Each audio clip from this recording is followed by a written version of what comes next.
Okay, magandang umaga po sa inyo lahat, mga kapatid. Morning. Sabi mo sa katabi mo, good morning. Ayan. Okay. Masaya-masaya po tayo. Ayun. Maganda yung nakikita tayo, no? Face to face. Okay. Salamat sa Diyos. Dahil tayo po ay patuloy na pinapatnubayan. Yung iba ay kararating lang. Yung iba kararating lang. Kahit madaling araw na siya dumating, pero kasama po natin siya ngayon. Mamaya na po i-welcome ng ating chairman of the board na siya na po magwe-welcome. Okay, sa lahat po ng mga naging bisita po natin, kasama ng ating mga RDN coaches na ngayon ay nandito. Good morning po sa inyo lahat. Good morning. Okay, sa inyo po mga kapatid po namin na nasa inyong mga tahanan, aming mga kamag-anak, kaibigan, magandang umaga po sa inyong lahat. Okay, ito na po yung kalawang linggo ng April. At patuloy natin tinatalakay ang series na ang ating Panginoon ay namatay, okay, on the cross. At noong nakaraang linggo po ay ating tinalakay ang pinakamahirap na panalangin ginawa ng ating Panginoong Jesucristo sa kanyang buhay. Kasi mahirap talaga yon. Diba? Yung alam niyang mamamatay siya, okay, kahit sino, di ba? Kakabahan, matatakot. Pero pinakita ng ating Panginoon yung kanyang pagsunod sa kanyang Ama. At pinakita ng Diyos yung kanyang pagtitiwala, okay, sa ating Amang nasa langit. Bago po tayo magsimula sa panibagong paksa na tatalakayin natin ay sama-sama po tayong manalangin. Humingi po tayo ng tulong sa Panginoon. Okay, samahan po ninyo ang inyong maliit na lingkod sa isang panalangin. Sa iyo, aming Ama, na siyang pinakadakila, pinakamakapangyarihan sa lahat, muli po ay nagpapasalamat kami sa iyong dakilang katapatan, sa iyong kabutihan. Salamat, Ama, sa bawat pagkakataon ng aming buhay. Salamat po sa lahat ng mga blessings that we receive from you, Father. Salamat po sa proteksyon, salamat sa wisdom, salamat po sa aming kalakasan, kalusugan, na patuloy na pinagkakaloob po sa amin. God, sa pagkakataong ito muli sa aming paglapit sa iyo, humihingi kami ng tawad, anumang yung mali na nagawa po namin sa iyo, maging ito man ay sa isip namin, maging ito man po ay sa nasabi namin at nagawa namin. Aming Ama, kami po ay lumalapit sa iyo at iniiling namin ng tawad ang lahat ng ito pang minsan pa, Panginoon, ay maging karapat-dapat kami na humarap sa iyo to worship you, Father, in spirit and in truth. Naniniwala kami na sa araw na ito, kami na yung mga anak ay sama-sama to praise you and worship you, Father. Patuloy nawa na lahat ng gagawin namin ito ay maging kasiyahan mo, kagalakan mo, na kami na iyong manlilikha ayon sa iyong larawan ay sama-sama na itataas ang iyong dakilang pangalan.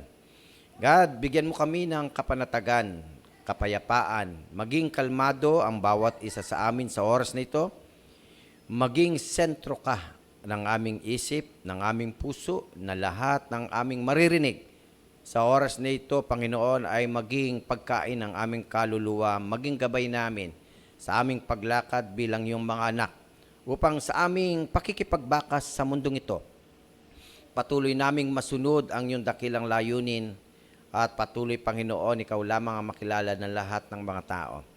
Sa oras na ito, Panginoon, dalangin ko ang maliit mong lingkod na gagamitin mo, patuloy mo po siyang tulungan at talalayan. Ilagay mo po sa kanyang bibig ang lahat ng iyong mga salita upang lahat ng kanyang sasalitain sa umagang ito ay hindi manggagaling sa kanyang sariling kaalaman at karunungan, kundi ang lahat ng ito ay manggagaling sa iyo, Ama. At patuloy na itago mo siya sa iyong banal na presensya at patuloy na ikaw lamang, Ama, ang maming maramdaman sa oras na ito, Panginoon, upang ang aming buhay ay patuloy na magkaroon ng patuloy na pagbabago at patuloy naming marating, Panginoon, ang patuloy na pinaparating mo po sa amin yung finish line. Bagamat mahirap, Ama, pero salamat dahil nandyan ka sa tabi namin, handang umalalay sa bawat buhay na meron kami. Ama, umaasa po kami na ang katahimikan ang siyang ipagkaloob mo po sa amin sa oras na ito upang marinig namin na may kalinawagan ang salita mo sa oras nito. Ang lahat ng mga bagay nito, Ama, ay amin pong samo at dalangin, hiling sa tanging pangalan ng iyong anak na si Jesus. Amen and amen. Okay. Good morning po muli sa inyo, mga kapatid. Okay, napakasaya kasi parang tayo talagang kailangan na talaga chairman na magpatayo na tayo ng bagong building, no? Apaw. So, salamat po sa lahat sa inyo, mga kapatid, at purihin po ang ating Panginoon, okay? Ang ating pong ikalawang paksa sa umagang ito ay Pilate's number 1 question. Ayun, yan ay tinatalakay po natin sa aklat po ng Matthew, chapter 27. Okay po? Pakisulat po ninyo sa inyong mga comment box, mga kapatid po namin kay Kristo na nasa inyong mga tahanan upang patuloy meron din po kayong participation in our message today. Okay po? At sa lahat po ng ating mga kapatid na nandito, kalmado lang tayo. Okay lang po ba kayo? Are you ready to listen? Okay. Sabi mo sa katabi mo, makinig na tayo. Ayan, makinig Sige, makinig po tayo. Yan ang pinakamahalagang bagay na magagawa mo sa umagang ito. Okay? So, mga kapatid ko po, ang talata, okay, ito po yung pinaka-golden text. Actually, the whole chapter of Matthew, chapter 27, napakagandang basahin po, no? Pero kinuha natin yung pinaka-golden text niya. At ang pinaka-golden text niya ay Matthew chapter 27, verse 22. Ang sabi po ng Bible, dyan natin kinuha yung the question of Pilate, no? Sabi niya, sinabi sa kanila ni Pilato, kung gayon, ano ang gagawin ko kay Jesus na tinatawag na Kristo?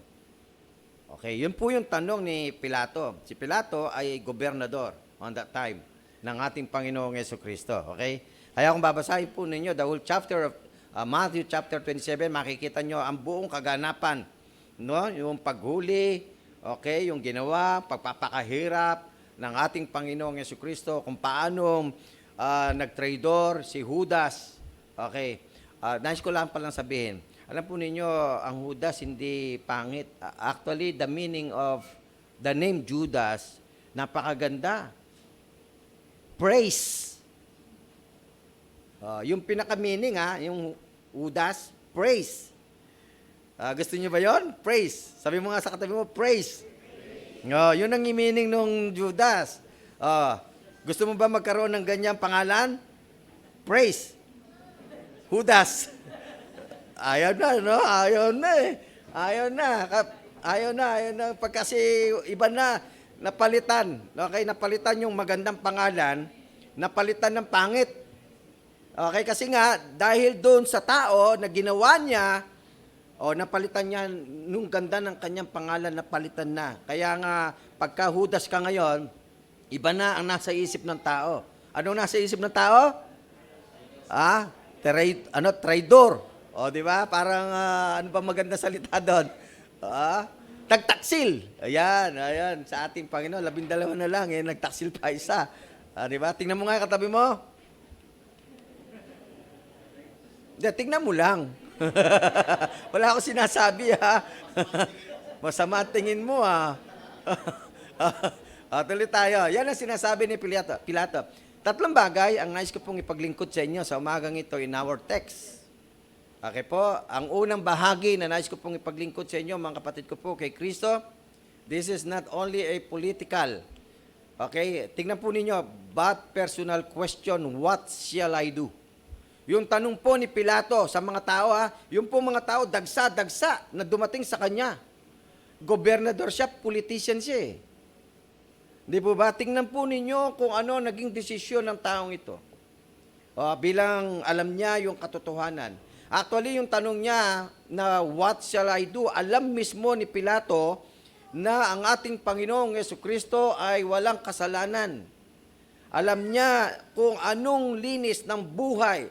Kasi naririnig niya na yan Di ba? Kung ano yung ginawa ng ating Panginoong Jesucristo na pagpapagaling sa mga may sakit, kung anong ginawa ng ating Panginoong Jesucristo sa pagkain niya sa lahat ng mga nagugutom, kung paanong ginawa ng ating Panginoong Jesucristo na yung mga nilulukuban ng mga masasamang espiritu ay pinapalabas ang mga demonyong nasa kanilang mga katawan. At kung paano nalaman din ni Pilato na ang ating Panginoong Jesucristo talaga ay dumadamay doon sa mga nagdadalamhati. Okay, binibigyan niya ng comfort. Alam po ni Pilato yan. Kasi on that time, nakikilala na po ang ating Panginoon kasi nga sa mga tao. Okay, kaya noon marami ng marites. Di ba? Pero maganda yung marites noon. Kasi ang kanilang kinukwento ay ang ating Panginoong Jesucristo. Maganda ba yan? Kaya ako, magandang may marites. Pero dapat ang marites, ang ikwento ay ang ating Panginoong Jesucristo. Why? Because pinalitan lang naman ng marites, pero ang totoo niyan, ang ibig sabihin naman niyan, yung nag-share. Okay? Sineshare niya the life of Jesus Christ. Kaya nga, alam po ninyo, alam po ni Pilato yan, kung sino ang ating Panginoong Jesucristo. Pero alam po ninyo, the end of this message, nakakalungkot. Pero maaring, in our part, malulungkot ka. Pero in the other hand, that is a part of salvation. Kasi kailangan siyang maganap. Kasi ito ay propesiya. Okay? Hindi pwedeng hindi siya maganap. Okay? Kaya lang, tingnan po ninyo kung sino-sino ang ginamit ng ating Panginoong Diyos. Alam po ninyo, sa number 1 na yan, this is not only political. Hindi kaila sa atin ngayon, di ba? Ang daming mga politician. O lahat gagawin. O tingnan po ninyo ang mga politician natin. Lahat gagawin, makuha lamang ang oo ng tao. Okay? Kahit alam natin, minsan mali, pero gagawin natin yan. Kasi nga, for the sake of our own interest. Hindi ko sinasabi lahat po ng mga politician ni ganyan. Okay? Pero sa ating kwento, sa kasaysayang ito ng Matthew chapter 27, yan po yung nangyayari. Kasi tingnan po ninyo, alam ni Pilato ang buhay, kung gaano kalinis ang buhay ng ating Panginoong Jesucristo. Kaya nga, dito po babaybayan natin yung tanong natin number 1, okay? Na si Pilato is a politician, pero meron siyang personal question, what shall I do? Kanino? Kay Jesus Christ. Kaya nga, sa unang bahagi ng ating mensahe, makikita po natin to. This decision is one of the judge would rather avoid. Yan po yung pinakamahirap, lalo na kapag naghuhukom ka, paghahatol ka. Yan ang iniiwasan ng mga hukom. Bakit? Kasi nasa sila Nasa punto sila nang hindi nila alam kung ano yung desisyon na gagawin po niya sa buhay niya, si Pilato. Kasi alam niya kasi katotohanan. Tingnan po ninyo. Pagka alam mo yung katotohanan, okay, pagkatapos isa kang politician, okay, dadagsa ang tao sa'yo. Hihilingin nila ang buhay. Kasi hiniling po nila ang buhay ni Jesus Dagsa-dagsa mga taong pumunta. Okay, nagkaisa. Actually, in verse 1 pa lang in Matthew chapter 27, in verse 1 pa lang, nagkasundo na ang mga tao. Okay? Nagkasundo na, ito yung kanilang pinagkasunduhan. Hilingin ang buhay ng ating Panginoong Jesucristo. Okay? At dahil doon talagang, kaya nga, ang hirap talaga ng tao talaga, no? Sa mundong ito. Kahit mali. Okay? Kaya hindi totoo pag majority, tama Di ba? Kasi tingnan po ninyo, halos lahat dumagsa pero mali. Ang kanilang hinihiling, ang buhay ng ating Panginoong Jesucristo. At di ba? Kaya nga, yan ang desisyon ni Pilato na sobrang nahirapan siya. Hindi niya alam kung anong desisyon sa buhay. At sometimes, in our lives, in our application today, sa buhay ng bawat isa, may mga bagay na dumarating din sa buhay natin na hindi tayo makapag-decide. Nahirapan tayo kung ano yung pipiliin natin sa buhay natin. Kung ang mundo bang ito o ang ating Panginoong Jesucristo. Si Pilato, yun ang naging desisyon niya. Nahirapan siya. At marami talaga. Okay? Nahirapan siya because nakikita niya yung kapal ng tao. Paano na siya? Kaya gobernador siya Paano hindi na siya iboboto? Hindi na siya pipiliin as a gobernador. Sinong pipiliin niya? Itong mga kapal ng tao o isang tao na nag-iisa pero alam niya na walang pagkakasala? Di po ba? Sa buhay ng tao, kayo po at ako, yan din ang dumarating sometimes in our lives. Yung decision making. Okay? Kaya nga, panalangin natin, bigyan tayo ng wisdom ng God. Sa bawat desisyon na gagawin natin, ay matiyak natin ito ay tama at kalooban ng ating Panginoon. Kasi lalo na ngayon sa mundong ito, kaya yun ang problema ng tao eh. Bakit? Masyado siyang naratay. Alam niyo yung word naratay? Masyado na siyang naratay sa mundo. Ano bang another word ng naratay? Masyado na siyang nasanay sa mundo. Yan, nasanay. Nasanay sa mundo. Okay, alam niyo naman ang mundo, di ba? Kung ano ang buhay ng mundo? O lahat ng pleasure nandyan. Lahat ng uri ng gusto mo nandyan sa mundo. Ang tao naratay na dyan. Kaya nahihirapan siyang mag-decide sa sarili niya. No? Kung dumating si Jesus sa buhay mo, mahirap niyang isurrender ang sarili. Ang tao isarili sa Panginoon. Bakit? Kasi naratay niya sa mundo nasanay na sa mundo Kasi alam niya pagka sinunod niya ang Panginoon Kaya si Pilato, yun po yung naging problem niya. Hindi siya makapag-decide sa sarili po niya. Okay?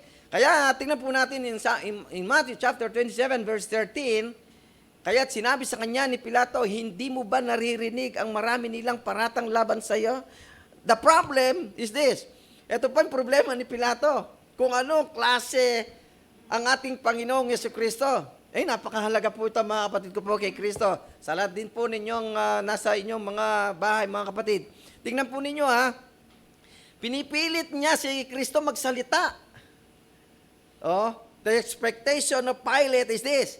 Kailangan ipagtanggol mo sarili mo, sabihin mo kung ano talaga. Kasi alam ni Pilato na wala siyang kasalanan. Sabihin mo sa kanila, wala kang kasalanan. Kasi sa mismo, ayaw niya Kasi nga, hindi siya makapag-decide. Ang daming tao niyan Kasi politician siya Kailangan niya ang boto. Tama? Kailangan niya ang boto ng tao. Okay? Kaya nga pinipilit niya Jesus Christ. Ang sabi niya dyan, huy, hindi ba naririnig ka mo sinasabi nila, ba't tayo magsalita magsalita ka. Hindi nagsasalita ang ating Panginoong Jesucristo. Anumang sinasabi ng maraming tao sa Kanya, anumang panlilibak ang ginawa nila sa ating Panginoong Jesucristo, anumang panlalait sa buhay ng ating Panginoong Jesucristo ay nanatiling tahimik ang ating Panginoong Jesucristo. Bagay lamang na siyang tinuturo niya sa buhay ng bawat isa sa atin. Kaya nga, ang sabi niya, lahat ng maging tagasunod ng ating Panginoong Jesucristo ay handang isakripisyo ang kanyang sarili. Di po ba? Yun ang sabi ng ating Panginoon. If you want to be my disciples, ano sabi niya? Forget yourself. Kalimutan mo sarili mo. Yun ang sinasabi. Okay? Ibig sabihin talaga, kaya nga sabi ng in Beatitude, naku, napakaganda. Nandun yan, chapter 5, sabi diyan, kapag ka sinampal ka sa kanan, ibigay mo ang kaliwa. Kaya ba yan? Pagka sinampal ka sa kaliwa, ibigay mo ang kanan. Kaya mo ba yun? Yan ang mahirap, mga kapatid. But this is a teaching of Jesus Christ. Kasi mismo siya, ginawa niya yan. Kahit anong ginawa sa kanya ng tao, nanatili siyang maamo, nanatili siyang tahimik, hindi siya gumaganti. Wala man lang pinakita na pagganti na dapat sundan din at makita ng mga tagasunod ng ating Panginoong Jesucristo, nanatili siyang maamo. Kaya nga, sabi ng ating Panginoon, one of the Beatitudes, mapapalad ang mga maaamo. Kaya nga, alam po ninyo, yun sinasabi. Kaya si Pilato, pinipilit niya, ano ka ba? Hindi mo ba naririnig ang mga sinasabi nila sa iyo, ang mga paratang nila sa iyo? Ano sasabihin mo? Magsalita ka, pinipilit. But Jesus Christ is always silent in His life. And sometimes in our application today, as a Christian today, yan din ang buhay na gustong ibuhay ng ating Panginoong Jesucristo sa bawat isa sa atin. Maging maamo, maging mababa, ang kalooban. Huwag tayong makipag-away. Di ba? Sabi mo nga sa katabi mo, huwag kang makipag-away. Okay? Hindi gusto ng Panginoon yan eh. Kasi ang gusto ng Panginoon, maamo ang kanyang mga alagad. Di ba ha? Oh. Kaya nga, alam po ninyo, in B, the pressures and forces that press on his mind. Tingnan po ninyo, yan ang naramdaman ni Pilato sa buhay niya bilang gobernador. Yung pressure. Bakit? Tingnan po ninyo ha. In Matthew chapter 27 verse 18, alam ni Pilato na naiinggit lamang sila, kaya nila isinakdal si Jesus. Tingnan po ninyo, kita nyo yung gobernador mismo, alam niya kung bakit dinala si Jesus sa kanya. Kasi itong mga taong ito ay naiinggit sa kanya. Bakit naiinggit ang mga tao sa kanya? Anong ginawa ng taong ito na dapat kainggitan ng mga tao? Tignan po ninyo, ang ginagawa lang niya, nangangaral, nagtuturo ng salita ng Diyos. Pinapakilala niya ang Diyos Ama. Di po ba? Lahat ng mabuti, ginawa niya. Nagpakain ng mga nagugutom, nagpagaling ng may sakit, bumuhay ng patay, nag-comfort sa mga nagdadalamhati. Wala siyang ibang ginawa, nangaral at nangaral. Pero maraming mga tao ang nainggit. Bakit? Kasi maraming mga tao ang naniwala sa kanya. Dahil ibinuhay niya yung buhay na gusto ng Diyos Ama nung siya'y naging tao. Di ba? Kaya minsan, di ba, yan ang application natin. And this is our application even today. O mag-ingat po tayo. Kasi kahit anong gawa ng mabuti mo, kahit minsan gumawa ng mabuti. Di ba, may sinabi mga matatanda, yung mga ka-age ko, yung ka-age ko, sabi mo, parang yung mga, ayaw yun ha, ayaw yung, yung mga ka-age ko ha, mga 30 yung ka-age ko, 30. 30, ano? Gary, di ba ka-age kita? Mas bata ka na konti. Di ba? 10 ginawa mo mabuti, 1 kang nagkamali, 10 wala, 1 natira. Ano yung natira sa isip ng tao? Yung masamang nagawa mo, yung maling nagawa mo, yung 10 na wala na yon. Di ba? Pero si Jesus Christ hindi nga gumawa ng masama eh. Wala nga nagawang mali eh. Pero tingnan niyo yung mga tao. Tingnan niyo yung tao, no? Galit sa mabuti. Tingnan niyo yung mga tao, galit sa magandang gawa, di ba? Gusto siguro ng mga taong ito, masama na lang si Jesus Christ eh. Siguro mas matutuwa pa sila pagka masama ginagawa mo eh. Di ba? Kasi yun na nakita natin dito eh. Sinakdal nila, kaya nga sinabi ni Pilato eh. Di ba? Nakikita nila yung ganun eh. Kaya nga, sabi ng Biblia, naiinggit. Kaya mga kapatid, huwag kayong mainggit. Sabi mo nga sa katabi mo, kalabitin mo, huwag kang mainggit.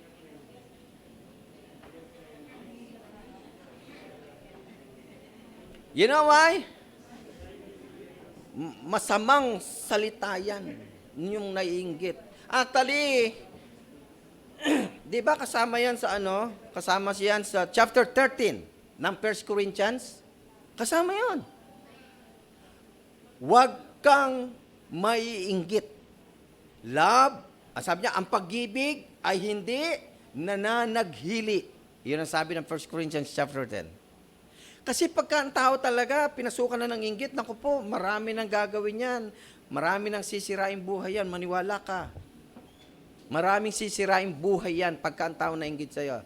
Ano ang intention niya? To destroy your dignity. To destroy, yung buhay mo. Kaya nga, ang mga Kristiyano, makinig po kayo. Ang mga Kristiyano, dapat bang mainggit? Hindi. Kasi ang ating sinusundan ay ang ating Panginoong Jesucristo. Kaya tingnan po ninyo yung mga taong yan. Nainggit sila sa Panginoon. Anong ginawa nila? Hiningi nila ang buhay. Nako, kaya pa palang pumatay ng tao ang naiinggit. Nakita natin? Kayang pumatay ang taong naiinggit. Kaya nga, ang hirap. Kaya nga pilitin natin, mga kapatid ko po, kay Kristo. Pilitin natin pag nakakaramdam tayong naiinggit tayo. Pilitin natin, manalangin tayo. Naku po, wag po niyo akong hayaang mainggit. Kasi talagang sisira yan ng buhay ng iba. Kagaya ng sinasabi po ni Pilato, alam niya naiinggit lang ang mga taong yan sa'yo. Kaya gusto ko nilang mamatay. Alam ni Pilato yun Kaya yung sinasabi niya, okay? Kaya nga, sa pagpapatuloy po natin, okay, atras ako, medyo napapindot ako ng maigi.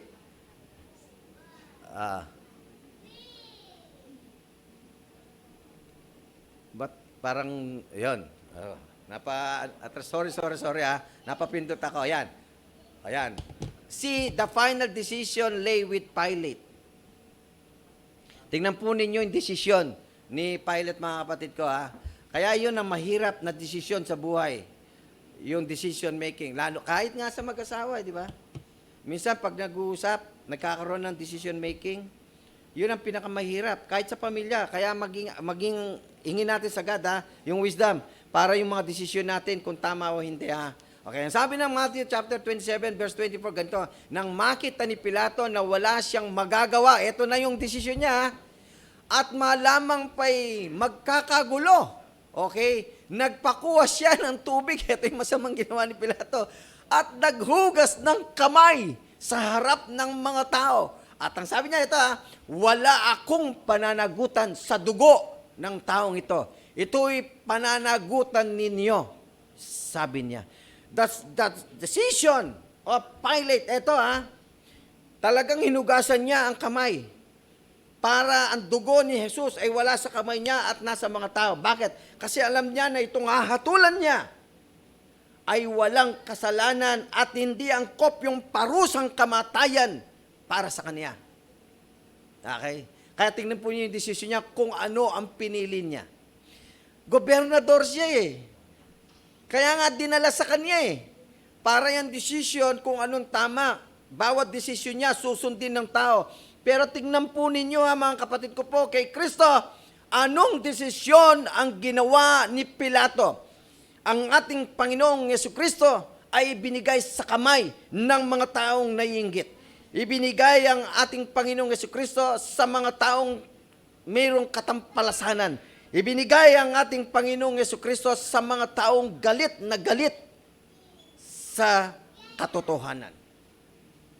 Yan ang desisyon ginawa niya. Sinong pinili niya? Yang mga taong yan na boboto sa kanya.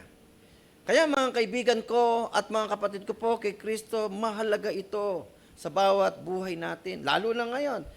Hindi po ako nangangampanya Wala akong sinasabi sa inyo. Do your own. Okay?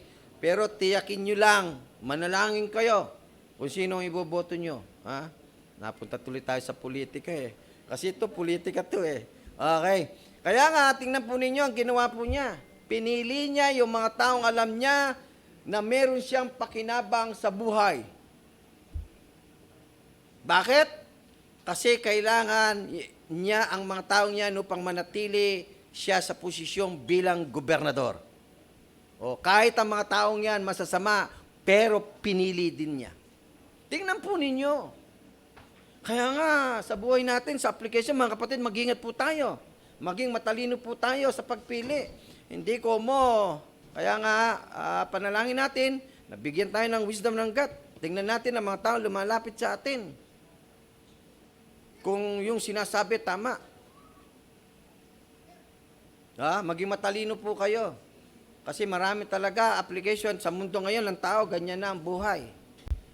Okay? Kaya nga dapat, kapag binulungan ka, tignan mo, tama ba binulong sa'yo? Okay? Mag-ingat po tayo sapagkat yan ang aral na makukuha po natin sa buhay ni Pilato at sa kasaysayan ng ating Panginoong Jesucristo. Bahala na kayo kay Jesus. Nagugas na siya ng kamay. Wala na akong pakialam sa inyo. Yan ang desisyon ginawa po niya. Okay, number 2. Okay, Pilate's dilemma. Ang hirap, di ba? Kahit ang tao, minsan dumarating din po ba kayo sa puntong ganyan na minsan dilema, gusto mo to, parang gusto mo, hindi ka makapamili. Di ba? Kasi nga, dahil naratay na ang tao sa mundo, nasanay na sa mundo, o kahit na alam nila na ang kailangan nila sa buhay ay ang ating Panginoong Jesucristo, eh minsan nire-reject nila yung ating Panginoong Jesucristo eh. Kahit na sinabi ng ating Panginoong Jesucristo, tingnan po ninyo, sabi niya, "For God so loved the world that He gave His only begotten Son, that whosoever believeth in Him should not perish, but have everlasting life." Kahit sinabi na ng Biblia yan eh. Those who believe to Jesus Christ, ano sabi niya? Magkakaroon ng eternal life. Pero dahil ang tao naratay sa mundo, hindi niya pwedeng, parang nahihirapan niya na i-reject o bitawan ng mundong hawak niya. Kasi diyan siya masaya eh. Diba? Yun ang nagbibigay sa iyo sa mundo niya eh. Kaya nga, kahit na sinabi ng ating Panginoon, ang pangako, the promise of Jesus Christ is eternal life to those who believe in Him, nahihirapan po ang tao eh. Kaya nga, ang mensaheng ito, mga kapatid ko po kay Kristo, ay nagbubukas ng kamalayan. Sa lahat, sa inyo po, mga kapatid po namin kay Kristo na ngayon ay nasa inyong mga tahanan, sa aming mga kamag-anak, kaibigan, mahalaga ang desisyon sa buhay. Habang may pagkakataon ng buhay, kailangan natin magdesisyon. Ito nga bang mundong ito o ang may pangako sa ating magbibigay ng buhay na walang hanggan, walang iba, kundi ang ating Panginoong Jesucristo. Anong ibubuhay po natin? Gusto ba natin dito sa mundong itong manatili sa mundong ito o doon sa pangako ng ating Panginoong Jesucristo bibigyan tayo ng buhay na walang hanggan doon sa langit kung kikilalanin mo siya at tatanggapin mo siya bilang iyong sariling tagapagligtas. Yan ang sinabi po ng ating Panginoon. Kung kagaya ni Pilato na nasa dilema, minsan ang tao dumarating po dyan. Kaya nga, habang binabayboy po natin ang mensaheng ito, sabi po niya, the advice of his wife. Tingnan po ninyo ang advice ng kanyang wife. In verse 19, kaya tingnan po ninyo, tingnan nyo nga yung asawa nyo. O yung mga, o yung girlfriend, okay. Tingnan po yung advice ng kanyang wife. Okay? Parang advice ni, yung wife ni Job. O, di ba? O, tingnan nyo po ha. Sabi niya, in verse 19. Okay, Matthew chapter 27, verse 19. Bukod dito kaya nasa dilema siya eh. Ang asawa talaga, napakahalaga. Pag sinabi niya, parang batas na susundin ng lalaki eh, no? Ba't kaya ganun? Anong, Pag sinabi ng asawa babae, ang lalaki, susunod na siya eh. Ang lalaki, ang ulo. Tama? Ang babae, ang leeg. Kung saan gusto ng babae, doon ang lalaki. Di ba? Parang gano'n. Walang magawa ang lalaki eh. Di ba? Oy, mali yun ha. Hindi leeg ang babae ha. Ang sabi ng babae, ang babae ay ilaw. Yun ang totoo ha, hindi leeg. Na kahit saan gusto nyo lalaki, nandun siya. Huwag ganun ha, mga babae ha. Sabi mo nga sa asawang babae mo, darling, huwag kang ganyan ha. Diba? Tingnan po ninyo, asawa ni Pilate ha. Okay na. Kaya nasa dilema siya eh. Kasi ang halaga ng salita ng asawa niya eh. Tingnan nyo ha, bukod dito nang si Pilato ay nakaupo sa hukuman, ito sinabi, nagpasabi ang kanyang asawa, huwag kang makialam sa usapin ng taong yan. Huwag kang makikialam. Kasi alam ng asawa niya eh.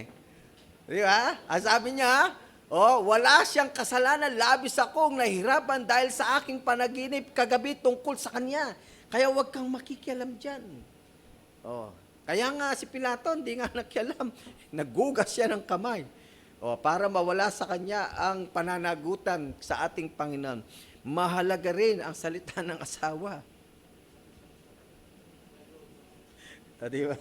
Kaya nga, magkukwento sana ako, kaya lang, maganda na yung relo natin, Nagpapaalala na sa oras, magkukwento sana ako tungkol sa asawa, pero wag na. Basta, mahalaga ang sinasabi po dyan, ha?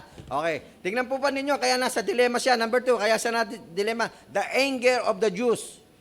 Ang tao galit na galit. Ewan ko ba?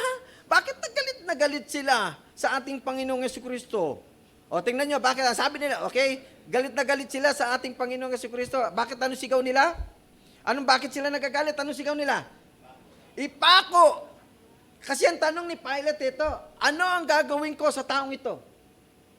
Ano sigaw ng mga tao? Ipako siya sa krus. Ipako siya sa krus. Tingnan niyo po, galit na galit ang mga taong ito at ang sigaw, kamatayan ang inihiling nila sa ating Panginoong Yesukristo. Hindi malaman kung anong grabe mga taong ito, bakit nagalit-galit sila sa ating Panginoong Yesukristo. Samantalang mabuti naman yung kanyang ginawa. Kaya nga minsan ang tao talaga galit, mas pabor kung masama di ba? Pagka mabuti na, parang ayaw sa mabuti. Tanungin mo nga yung katabi mo, anong gusto mo, masama o mabuti? Tanungin mo. Ganyan ang tao ngayon, di ba? Kaya nga nakakaano po natin. Okay, number 3, para po mga paano. Number 3, okay. Pwede po ba natin basahin number 3, sabay-sabay? Sa ngayon, sa'yo, tanungin ko yan sa'yo, anong gagawin mo sa ating Panginoong Yesukristo? Kagaya ba ng mga tao na sumisigaw at galit na ipako siya sa krus? Kagaya ba ni Pilato na nagugas ng kamay para mawala, hindi niya pananagutan ang buhay ng ating Panginoong Yesukristo? Ikaw, ano ang gagawin mo sa Panginoon? Ikakaila mo din ba siya? Itatakwil mo din ba siya? Hindi mo rin ba siya bibigyan ng importansya sa buhay mo? Ibabaliwala mo ba ang lahat ng mabuting ginawa niya? Kakalimutan mo ba ang lahat ng mabuting ginawa niya? God, but He became flesh. At nung siya'y naging tao, baybayin yun, chapter 27, pinahirapan,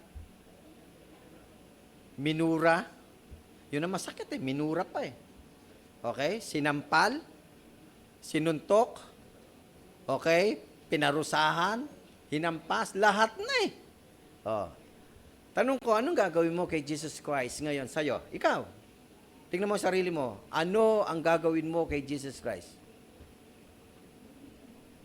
Okay? Kaya nga, kung makikita po natin in Matthew chapter 27, verse 21, sabi ng mga tao, at sumagot ang mga lahat, ipako siya sa krus. Yun ang ginawa ng mga tao sa ating Panginoong Yesukristo. This question is for the whole human race. Sa inyo po, mga kapatid po namin kay Kristo, at sa inyo po, mga kaibigan po namin, kamag-anak at kakilala, mahalaga itong tanong na ito. Ano ang gagawin mo sa ating Panginoong Yesukristo ngayon sa buhay mo, habang buhay ka? Dalawa lang yan. Ire-reject mo ba siya? O kikalalanin mo siya bilang Diyos? God, but He became flesh. At sa kanyang pagiging tao, ay pinako siya sa krus. Dahilan? Sa'yo at ako. Tayo. Bakit? Kasi tinubos niya ang lahat ng ating mga sala. Para tayo ay muling magkaroon ng pagkakataong makapagbalik loob sa dakilang may kapal. Kaya nga po, ang tanong na yan ay tinatanong ko rin sa inyo, mga kapatid ko po, hanggang ngayon po ba, ire-reject mo pa rin ang ating Panginoong Yesukristo? Hanggang ngayon pa rin po ba, ay kalilimutan mo ang lahat ng kanyang ginawang mabuti sa iyo? Hanggang ngayon pa rin po ba, ay hindi mo siya kikilalanin bilang isang Diyos na nagkatawang tao? Ang desisyon ay nasa sa iyo. Mahalaga ang desisyong gagawin mo. Kaya pagka po tayo nagdesisyon sa umagang ito, tiyakin natin na ang desisyon natin ay mabuti at tama at pabor sa ating Panginoong Yesukristo. Kasi alam po ninyo, in Matthew, okay, meron po sinabi dito, chapter 10, verse 32 to 33. Ang sabi po ng Bible, ang sino mang, ito pakinggan po ninyo, nasa Bible po ito, wala lang sa outline. Ang sino mang magkaila sa akin, okay, ay kakaila ko siya pagdating sa kaharian ng langit. Ang sino mang kumilala sa akin, ang may sabi nito si Jesus Christ, ang sino mang kumilala sa akin, kikilalanin ko siya. So ang desisyon ay nasa sayo. Kung gusto mo na kilalanin ka ng ating Panginoong Yesukristo sa langit, kilalanin mo siya. Kung ayaw mong kilalanin ka ng ating Panginoong Yesukristo, i-reject mo siya. Walang problema, i-reject mo siya. Pero bawat decision mo, etong tiyak, there is a consequences in your life. Kaya it's a matter of, it's a matter of choice. Isang pagpili na mabuti para sa atin, mga kapatid ko po. Kaya nga, ang sabi ng Matthew chapter 27, verse 26, hindi po ako lumalayo sa talata, pinalaya nga ni Pilato si Barabas at ipinagupit naman si Jesus. Kita nyo? Pagkatapos ibinigay siya sa kanila upang ipako sa krus. The decision of Pilate ito. Palayain si Barabas. Sino si Barabas? Tingnan nyo. Sino si Barabas? Isang taong masama. Isang taong pusakal. Isang taong mamamatay tao. Lahat ng masama nasa kanya na, nakakulong. Pero kasi may kaugalian sa kanila. Kapag ka ang gobernador, Berday, nagpapalaya ng isang bilanggo. Okay. Ang iniisip ni Pilato, ito ang nasa mind niya. Okay? Tingnan po ninyo. Ang nasa mind niya, kaya ganon. Pipiliin nawa, may pag-asa pang mapili si Jesus na palayain. Kaya nga pinamili niya, sino ang palalayain ko? Si Barabas o si Jesus? Tingnan niyo po niyo. Sino ang palalayain ko? Si Barabas o si Jesus? Anong pinili ng mga tao? Sino pinili ng mga tao? Barabas. Barabas ang palayain. Si Jesus, ipako sa krus. Kita niyo ang tao, gusto masama. Diba? Pero ang buhay natin, ang sinasabi ng Panginoon, hindi eh. Ang sinasabi ng Panginoon, ito, mabuti ang ating kunin at yun ang ibuhay. Yun ang sinasabi niya. Kaya nga tignan po ninyo, ibinigay siya sa kanila upang ipako sa krus. Wala na siyang magagawa. Yun ang gusto ng tao. Binigay na si Jesus sa kanila. Di ba? Kita po ninyo ang kahinindig na ginawa po sa ating Panginoong Jesucristo. This question is all about Jesus. It's all about Jesus. Kaya nga sa buhay po natin ito, is all about Jesus. Kasi siya po yung may sabi. Tingnan po ninyo yung sinabi sa Acts 4:12. Ano sinabi sa Acts 4:12? Walang pangalan sa silong ng langit, okay, nasukat ikaligtas ng tao, but the name, Jesus. Sabi mo nga sa katabi mo, Jesus. Sabi mo sa katabi mo, Jesus. Tandaan niyo po ito, hindi ka kayang iligtas ng sino man. Hindi ka kayang iligtas ng mundong ito. Tama? Hindi ka rin kayang iligtas ng asawa mo. Tama? Hindi ka kayang iligtas ng kaibigan mo. Tama? Hindi ka kayang iligtas ng pamilya mo. Hindi ka kayang iligtas ng kayamanang meron ka. Tama? At hindi ka lalong kayang iligtas ng lahat ng mga tao. Sino ang pwede magligtas sa'yo? Yung nangako. Sino yan? Jesus Christ. Yun ang magliligtas sa'yo. Kaya nga, sa mensaheng ito ngayon, itong hamon sa'yo. Sino ang pipiliin mo ngayon? Si Jesus o ang mundong ito? Nasa sayo yan. Kapatid ko po kay Kristo. Kaya nga, part of our conclusion yan, hanggang sa baba, sabi niya Matthew chapter 27 verse 54, nasindak ang opisyal. Tingnan po ninyo ang mga kawal na nagbabantay kay Jesus nang maramdaman nila ang lindol at masaksihan ng lahat na nangyari. Sabi nila, ito na yung mga tao na masasama. Tunay nga, diba? Tunay na siya'y anak ng Diyos. Tingnan po ninyo, talagang tao, to see is to believe eh. Di ba? Maniniwala ka lang pag nakita mo na eh. Kaya nga ang tanong ni Pilato, balik tayo ng konti. Ni Pilato sa kanya, ikaw ba ang hari ng mga Hudyo? Anong sagot ni Jesus Christ? Ikaw ang may sabi. Pag sinabi ba ni Jesus Christ na ikaw may sabi, hindi totoo? Hindi. Alam ni Jesus Christ, totoo. Yung sinabi ni Pilato na siya ang hari ng mga, hindi lang hari ng Hudyo, hari ng mga hari, ang ating Panginoong Jesucristo. Kaya nga, tingnan po ninyo yung conclusion dyan. Ang mga tao, nung makita nila, wow, tunay nga na siya'y anak ng Diyos. When we say anak ng Diyos, siya ay God. Naniwala po ang mga tao. Kaya nga alam po ninyo, and this is my last verse, ng kapatid ko, he who believes in Him is not condemned, but he who does not believe is condemned already, because he has not believed in the name of the only begotten Son of God. Sa umagang ito, mga kapatid ko po kay Kristo, the challenge of this message is this: Maliwanag po ang sinasabi po ng Biblia sa atin na ang sino mang maniwala sa ating Panginoong Jesucristo ay hindi siya i-condemn. But the promise of Jesus Christ to give eternal life. Kaya nga sabi niya, yung mga naniniwala sa Kanya, sa ating Panginoong Jesucristo, ay magkakaroon ng tinatawag na buhay na walang hanggan. And that is my question to you today. Tatanggapin mo ba ang ating Panginoong Jesucristo na katulad ng mga taong itong masasama na hanggang huli ay naniwala sa ating Panginoong Jesucristo na siya ay anak ng Diyos? Sa umagang ito, muli po, tayong lahat ay tumayo. Tumawit po tayo ng isang awit ng paanyaya.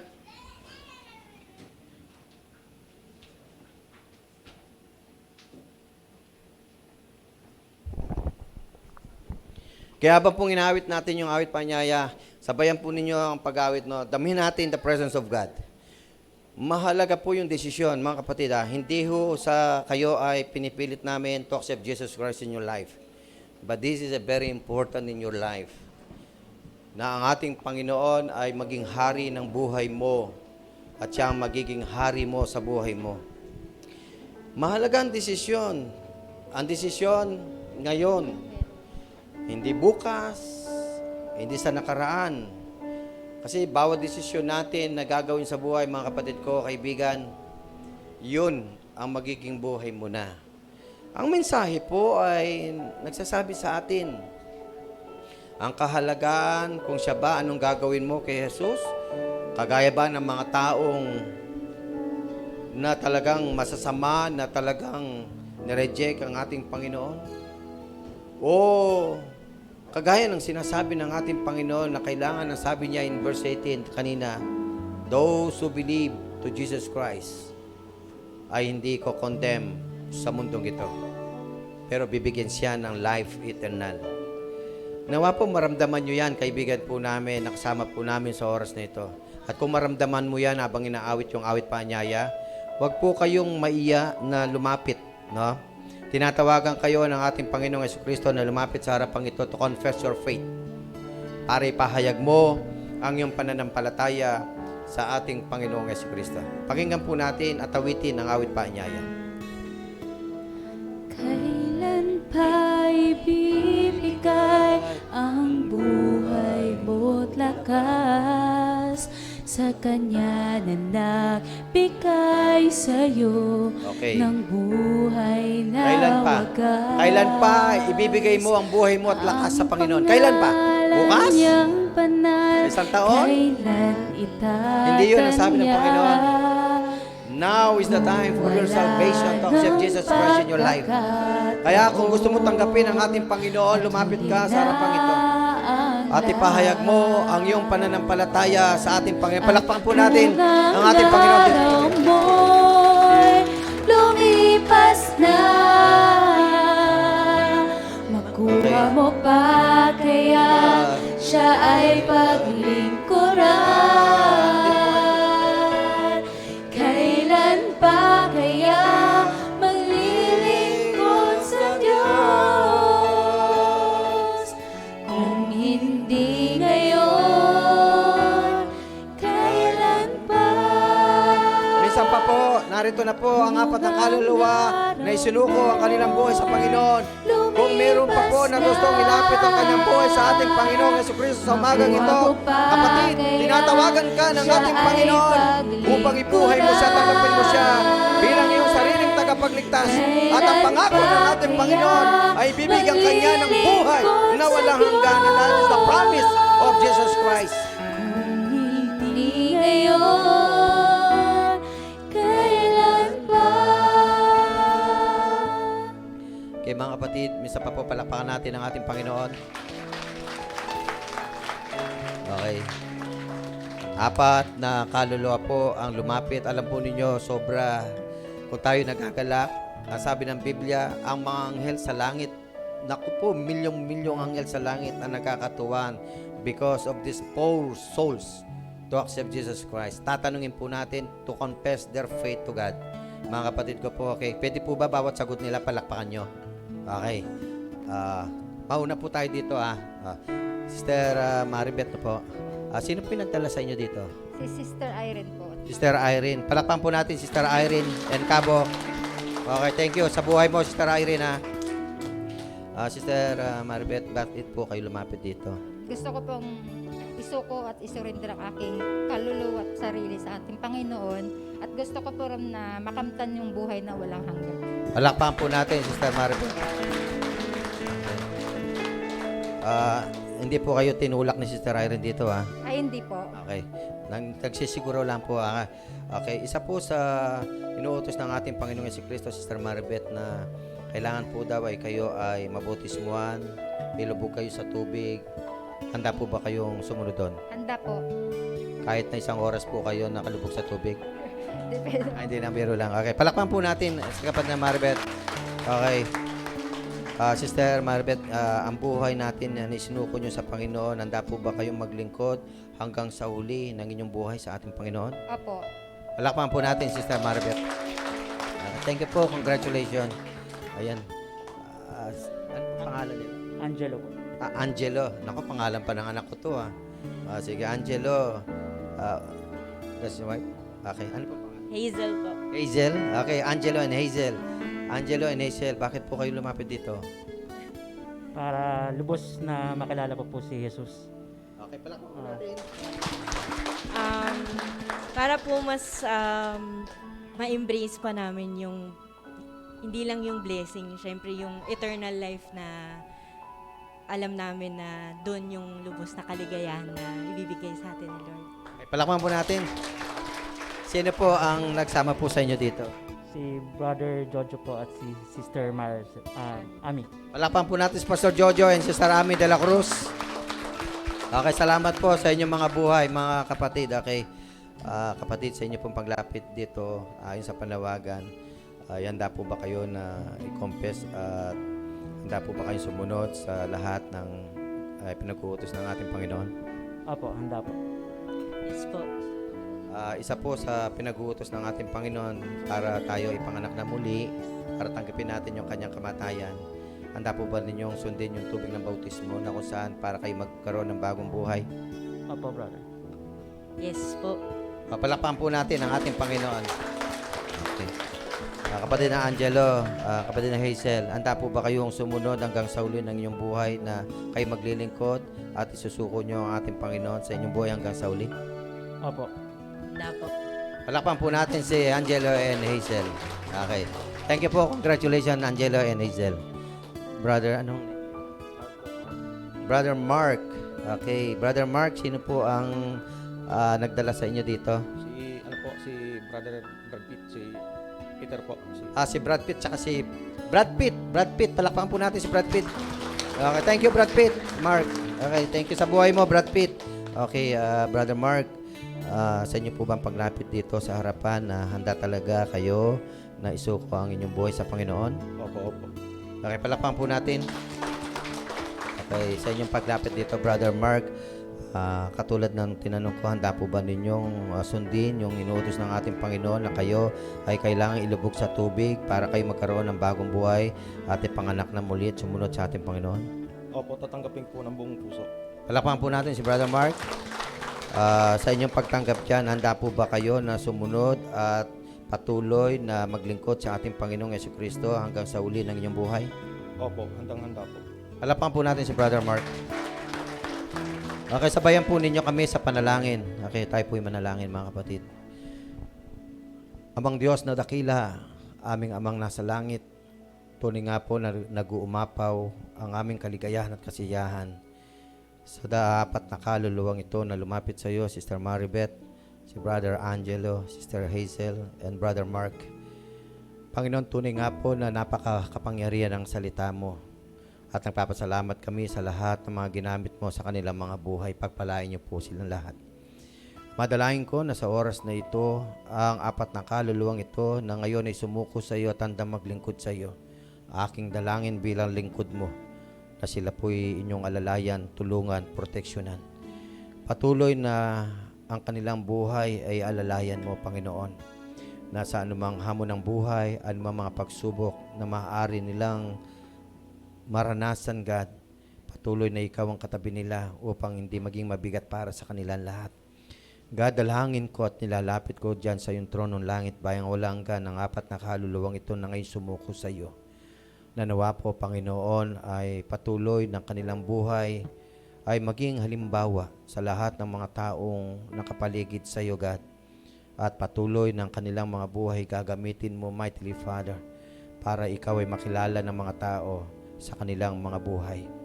God, dalangin ko na palakasin mo po sila spiritually, physically, at patuloy na payabungin mo, God, ang kanilang buhay material at ang kanilang buhay spiritual. God, gamitin mo po kami na kanilang mga kapatid kay Kristo, na nawa maging bahagi kami sa kanilang buhay, lalo tigit sa kanilang paglago bilang iyong mga anak.